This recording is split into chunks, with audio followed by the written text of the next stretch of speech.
Corona virus क्या यह वही महामारी है जिसके बारे में बड़े बड़े भविष्य वक्ताओं ने भविष्यवाणी कर कहा है कि 20वीं सदी में एक ऐसी महामारी फैलेगी जिसमें बहुत सारे लोग बेमौत मारे जाएंगे।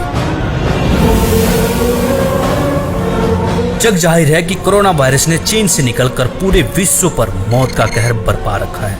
WHO के मुताबिक अभी तक 45,693 मौतें और 9,03,06 व्यक्ति इस जानलेवा बीमारी के शिकार हो चुके हैं। लेकिन दोस्तों, ऐसे में राहत भरी खबर ये है कि इन भविष्य वक्ताओं ने ही मौत से बचने के लिए सटीक रास्ते बताए हैं। तो चलिए देर न करते हुए खंगालते हैं इन भविष्य वक्ताओं की भविष्यवाणियां। जय गुरुदेव पंथ के संस्थापक संत तुलसीदास जी की भविष्यवाणी। वह अपनी पुस्तक जय गुरुदेव की अमर वाणी के पृष्ठ 22 पर लिखते हैं, भविष्य में बीमारियों के बम फेंके जाएंगे,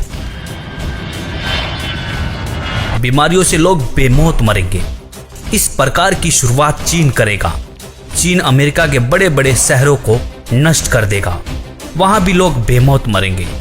अमेरिका, चीन तथा रूस और चीन में आपसी युद्ध होगा। चीन में भी भारी संख्या में लोग मरेंगे। चीन की बची आबादी को भारत शरण देगा। आगे चलकर गृह युद्ध छिड़ जाएगा, तब जान बचाना मुश्किल हो जाएगा। अन्न और दवाइयों की कमी पड़ जाएगी। मेरी बातों को आप हंसी मजाक मानते हैं तो मैं आत्म कल्याण का काम करता हूँ। आप मेरी बातों को अभी न माने, जब सामने आएगी तब मानना। फिर आगे पृष्ठ 31 पर लिखते हैं, बाबा जय गुरुदेव की घोषणा सन 1972 में। आगे विश्व युद्ध होने पर भारी नुकसान होगा, लाशें पड़ी रहेंगी, उठाने वाले नहीं मिलेंगे। चीन, पाकिस्तान, अमेरिका आदि मुल्कों से विषैले बम फेंके जाएंगे। अधिकांश बम भारत की धरती पर उतार लिए जाएंगे।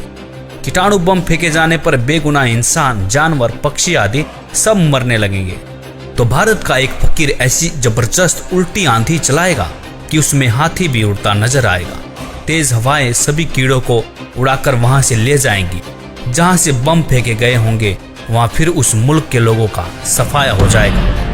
दोस्तों, यहाँ पर इस भविष्यवाणी में जय गुरुदेव जी ने एक फकीर के बारे में भविष्यवाणी की है।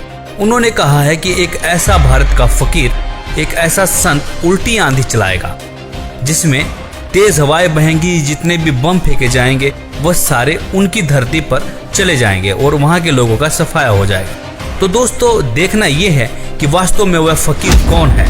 संत तुलसीदास जी ने इसी पुस्तक के पृष्ठ 59 पर 1971 में भविष्यवाणी करते हुए कहा था कि वह महापुरुष जो भारत को विश्व विजेता और विश्व गुरु बनाएगा, जिसकी एक भाषा होगी और एक झंडा होगा, वह भारत के एक छोटे से गांव में जन्म ले चुका है। संत रविदास, 16वीं सदी के विख्यात व चमत्कारी संत रविदास। दोस्तों, संत रविदास जी की भविष्यवाणियों से तो ऐसा प्रतीत होता है कि मानो संत रविदास जी ने 16वीं सदी में ही इस कोहराम के बारे में जान लिया था। उन्होंने इटली के बारे में बिल्कुल सटीक भविष्यवाणी करते हुए कहा है कि इटली में आने वाले समय में कोहराम मचेगा। दोस्तों, आपको बता दें कि इटली में कोरोना ने मौत का एक ऐसा तांडव मचाया है कि 13,000 से ज्यादा लोग मर चुके हैं और 1,10,000 से ज्यादा लोग संक्रमित हैं। संत रविदास जी लिखते हैं, भारत में अवतारी होगा जो अति विस्मयकारी होगा, ज्ञानी और विज्ञानी होगा, वो अद्भुत सेनानी होगा, जीते जी कई बार मरेगा, छद्म वेश में जो विचरेगा, देश बचाने के लिए होगा एक आह्वान, युग परिवर्तन के लिए चले प्रबल तूफान।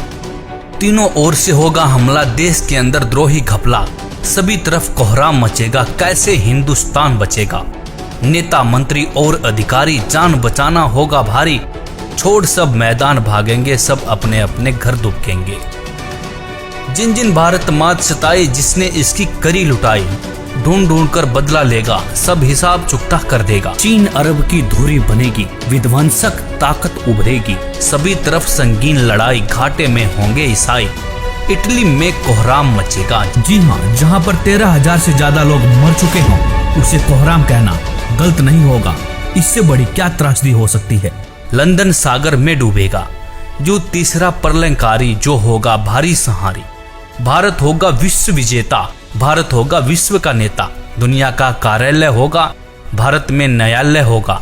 तब सतयुग दर्शन आएगा, संत राज सुख बरसाएगा, सहस्त्र वर्ष तक सतयुग लागे, विश्व गुरु बन भारत जागे। जैसे कि तुलसीदास जी ने एक फकीर, एक संत के बारे में भविष्यवाणी की थी, उसी संत के बारे में भविष्यवाणी यहाँ पर रविदास जी भी कर रहे हैं। कह रहे हैं कि तब सतयुग दर्शन आएगा, संत राज सुख बरसाएगा, सहस्र वर्ष तक सतयुग लागे, विश्व गुरु मन भारत जागे। जैसा कि आपने पढ़ा कि दुनिया का कार्यालय होगा, भारत में न्यायालय होगा। तो न्यायालय से तात्पर्य है ICJ, मतलब इंटरनेशनल कोर्ट ऑफ जस्टिस, जो कि वर्तमान में अमेरिका में है, वह भारत में चला आएगा। तब भारत सभी देशों का प्रतिनिधित्व करेगा और भारत विश्व विजेता और विश्व गुरु बनकर उभरेगा। दोस्तों, यह विश्व विजेता और विश्व गुरु की बात सिर्फ संत रविदास जी नहीं कह रहे, बल्कि दुनिया के बड़े बड़े भविष्य वक्ताओं ने भी इस बात का समर्थन किया है। जैसे कि फ्रांस के नास्ट्रेडमस, न्यू जर्सी की फ्लोरेंस, इंग्लैंड के कीरोने, वेजिलेटिन ने, अमेरिका के जिन डिक्सन व एंडरसन ने, हंगरी के बोरिस्का ने, फ्रांस के डॉक्टर जुलवर्न ने, इजराइल जैसे महान राष्ट्र के प्रो हरार ने तथा नॉर्वे के आनंदचार्य आदि की भविष्यवाणियां भी इस बात का समर्थन करती है कि भारत के एक छोटे गांव से उत्पन्न एक महान संत के द्वारा भारत विश्व विजेता बन जाएगा। भगवान कृष्ण भक्त सूरदास जी की भविष्यवाणी। 1540 ईस्वी में जन्मे सूरदास जी ने आज के समय की परिस्थितियों के बारे में भविष्यवाणी की है। बताया है कि इस महामारी से कैसे बचा जा सकता है। वर्तमान समय के लिए सूरदास जी की भविष्यवाणी। सूरदास जी लिखते हैं, रे मन धीरज क्यों न धरे, संवत 2000 के ऊपर ऐसा जोग परे, पूरब पश्चिम उत्तर दक्षिण 34 काल फिरे, अकाल मृत्यु जग माही व्यापे, प्रजा बहुत मरे। स्वर्ण फूल वन पृथ्वी फूले, धर्म की बेल बढ़े, सहस्र वर्ष लगी सतयुग व्यापे, सुख की दया फिरे। काल जाल से वही बचेगा जो गुरु का ध्यान धरे, सूरदास ये हरि की लीला ठारे नहीं टरे। यहाँ पर सूरदास जी साफ साफ शब्दों में कह रहे हैं कि काल जाल से वही बचेगा जो गुरु का ध्यान धरे। तो दोस्तों, सूरदास जी यहाँ पर विज्ञान को भी चुनौती दे रहे हैं। वैज्ञानिक पावर से नहीं, आध्यात्मिक शक्ति से बचाव हो सकता है। तो कहा भी जाता है कि भगवान से विज्ञान है, विज्ञान से भगवान नहीं है। भविष्यवाणियां देखने के बाद अब बारी आती है कि इस गंभीर समस्या से, मौत जैसे काल से कैसे बचा जा सके। यहाँ पर सूरदास जी कहते हैं कि जो गुरु की शरण में जाकर भक्ति करेगा, काल जाल से बच सकता है। तो इस भविष्यवाणी की सच्चाई को परखने के लिए हमने भारत के प्रसिद्ध गुरुओं की विचारधारा को खोजना शुरू किया, तो पाया कि लगभग सभी बड़े बड़े तिलकधारी, कथावाचक, मंडलेश्वर व महामंडलेश्वर, धर्म की रक्षा करने वाले धर्म गुरु अपने भगवानों से विश्वास खोए हुए वैज्ञानिक टिप्स देते हुए नजर आए। किसी धर्म गुरु को अपने इष्ट देव पर भरोसा ही नहीं देखने को मिला। लेकिन ऐसे में हमें संत रामपाल जी की विचारधारा मिली। उन्होंने अपने प्रभु के प्रति विश्वास से लबालब वेदों के प्रमाण दिखाए और कहा कि यदि आप किसी भी बीमारी या मौत से बचना चाहते हैं तो परमेश्वर की शास्त्र अनुकूल साधना करें। परमेश्वर आपकी मृत्यु क्या, आपकी आयु को 100 वर्ष तक बढ़ा सकता है। वेद बता रहे हैं कि वो अगर दूसरे लोक में भी चला गया हो, प्राण छोड़ गया हो, मर गया हो, या कति मृत्यु को निकट हो, उसके जीवन शेष ना रहे हो, उसको भी मैं 100 वर्ष जीवित करके और उसको रोग मुक्त करके 100 वर्ष की आयु प्रदान कर दूं। ये भगवान के गुणों में लिखा है। आप कैसा भी रोग हो, परमात्मा से बड़ा कोई वैद्य नहीं है। परमात्मा ने इस मिट्टी के शरीर को चला रखा है। उसको इसको ठीक करने में क्या देर लगेगी? 1 सेकंड का काम है। फ्रिक्शन ऑफ सेकंड में ये स्वस्थ कर सकता है। और ये जो हमारा विरोध किया करते, हम समाचार पत्रों में लिखते थे कि उसको ऐसे ठीक हो गया, उसको ऐसे ठीक हो गया, तो ये उत्तर देते थे अज्ञानी कि हमारा करके दिखाओ, तुम किकर का लटका दे तार बांध रहे थारा क्यों करो, कनेक्शन दो परमात्मा का ना हो तो फिर हमें बताओ।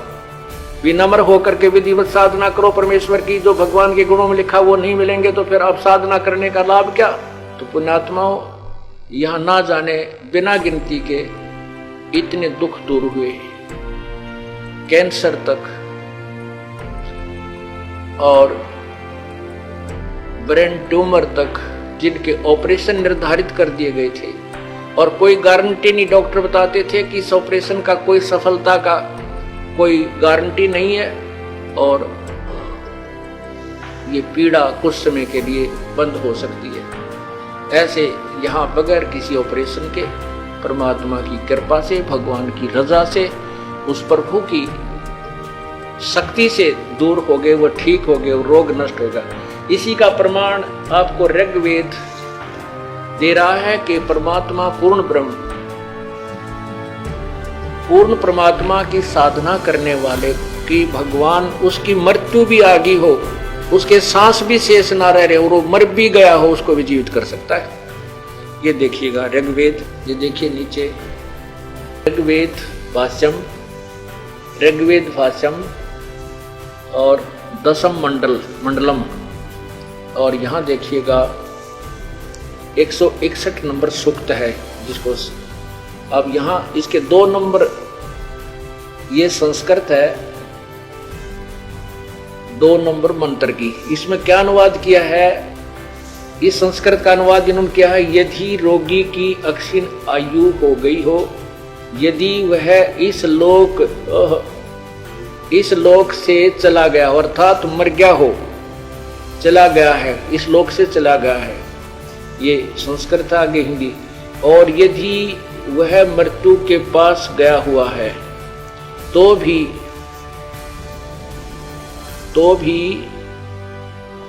उसको मैं, भगवान कहता है, मृत्यु देवता नृत्य से के पास से लौटा ला सकता हूं, ये संस्कृत है, आगे देखना। और उसको 100 वर्ष के जीवन के लिए प्रबल करूंगा। परमात्मा तो कहता है कि उस उपासक की, जो परमात्मा का भक्त है, यदि वो परमात्मा की साधना शास्त्र अनुकूल कर रहा है, परम संत से नाम लेकर के, तो वेद बता रहे हैं कि वो अगर दूसरे लोक में भी चला गया हो, प्राण छोड़ गया हो, मर गया हो, या कति मृत्यु को निकट हो, उसके जीवन शेष ना रहे हो, उसको भी मैं 100 वर्ष जीवित करके और उसको रोग मुक्त करके 100 वर्ष की आयु प्रदान कर दूं। ये भगवान के गुणों में लिखा है। दोस्तों, इस विज्ञान के दौर में संत जी का दावा वाकई में हमें अचंभित करने वाला था। फिर क्या था, बाबा की इस सच्चाई को सामने लाने के लिए हमने पड़ताल करनी शुरू कर दी। पड़ताल में हमें रियल स्टोरी 99 करके एक YouTube चैनल मिला, जिस पर बहुत से अनुयायियों के अनुभव थे। हमने बहुत सारे अनुयायियों के अनुभव देखे और उसमें पाया बहुत सारे ऐसे लोग हैं जिनकी लाइलाज बीमारियां कहीं डॉक्टर डिटेक्ट भी नहीं कर पा रहे थे। वह बीमारियां संत जी के बताए अनुसार सत भक्ति करने से बिल्कुल ठीक हो चुकी थी। बहुत से ऐसे लोगों के भी अनुभव मिले जो मरने के बाद जिंदा हो चुके थे। दोस्तों, यह सब देखने के बाद आपको क्या लगता है, क्या यह वही संत हैं जिसके बारे में संत तुलसीदास जी लिखते हैं, संत रविदास जी लिखते हैं कि संत राज सुख बरसाएगा? सूरदास जी भी लिखते हैं कि काल जाल से वही बचेगा जो गुरु की शरण रहे। गुरु से तात्पर्य यहाँ पर एक सच्चे गुरु से है, जो आपको सही रास्ता बताता हो, सही शास्त्र अनुकूल भक्ति करके आपके जीवन को धन्य करता हो। नकली गुरु के शरण में रहने से मोक्ष संभव नहीं हो सकता।